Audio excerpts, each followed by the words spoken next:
Assalamualaikum and hi everyone. Before we start, these are the table of contents and what will be presented in this profiling report. Now, the first part will be about me. Secondly, it's about the digital workforce and what crowdsourcing is. Third is my profiling report. Fourth is the big reveal, and then my SWOT analysis, and lastly, my conclusion for this subject. Let's go!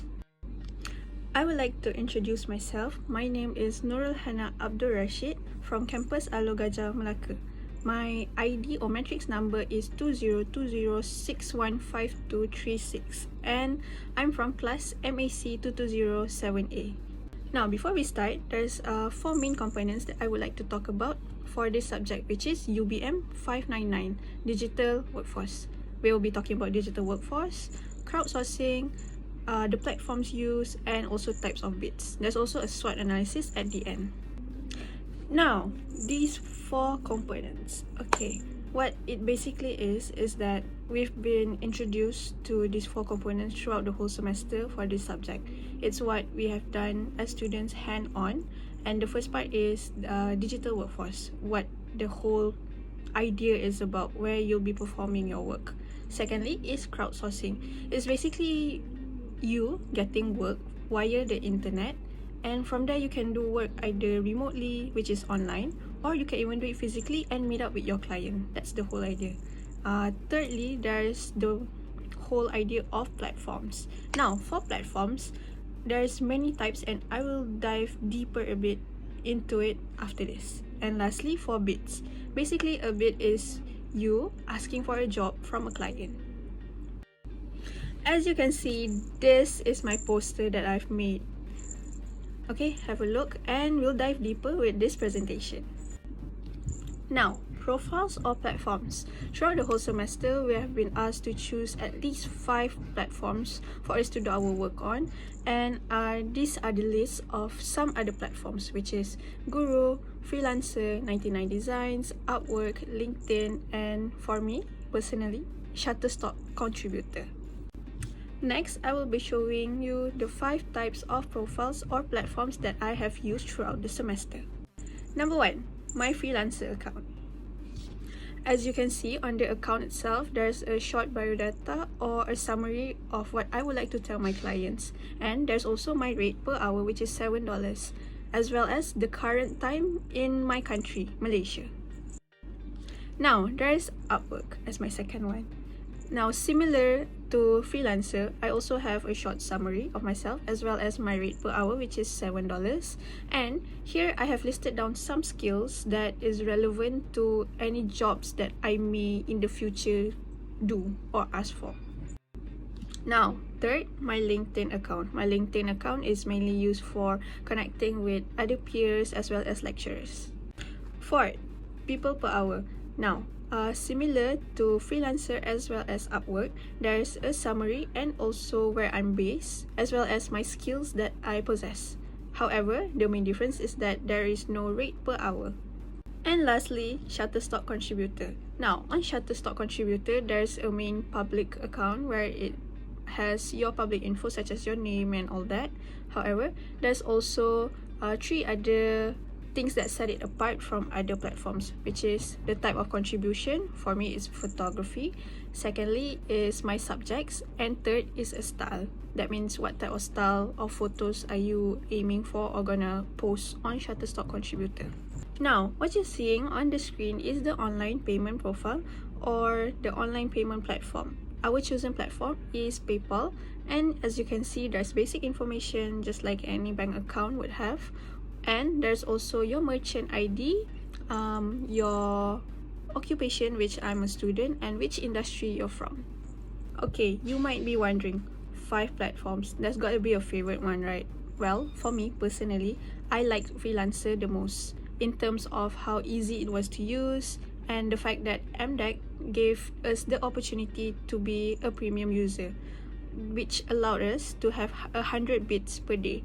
Now, with that 100 bits, I managed to get a sense of comfortability in choosing my type of work, which it enhanced the whole idea of me being a freelancer.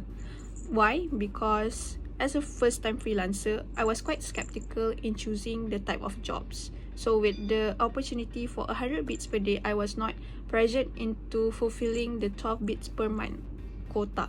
So I would like to say thank you, MDEC. Okay, between us, I kind of lied a bit. I actually liked Shutterstock Contributor the most. Why? Because it's unique. It's basically you uploading your past pictures or photographs that you have to the website, and then it will be filtered, and if it's approved, it will then turn into data licensing.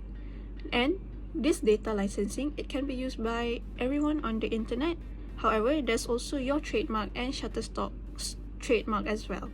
So what I liked about it the most is that it taught me, as a freelancer, I do not need to have skills on the job. However, with my past resources, I can use it to help generate income. For the summary, what I did the whole semester was 50 bits. Out of the 50 bits, 23 were bits from Freelancer or Upwork or People Per Hour, and another 6 were contests which were all solely from Freelancer. And lastly, for the Shutterstock Contributor data licensing, there's 21 of it. So yay! I need a drum roll because this is the big reveal. Now, how many income or how much income did I receive? 0. How many jobs that I was awarded? 0 as well. As well as star ratings? 0. However, I did learn a lot that I will be talking about in my SWOT analysis. Alright, for strengths. Number 1, I feel that I have been insanely creative by using my existing skills as well as past resources to help me in doing or achieving any freelance work, which in this case was the Shutterstock Contributor part of me uploading past pictures. Secondly is that I got to apply my communication skills, not only online but also physically, because I had to deal with Dr. Shukri in asking if certain bits were alright or if the platform was alright. And thirdly, I feel that I have been more confident in dealing with real life situations, which is in the workforce, because I do not have any job experience. This is because I had to write my proposals and had to choose my own bits, and by doing so, I feel my confidence level has definitely skyrocketed in the working sector.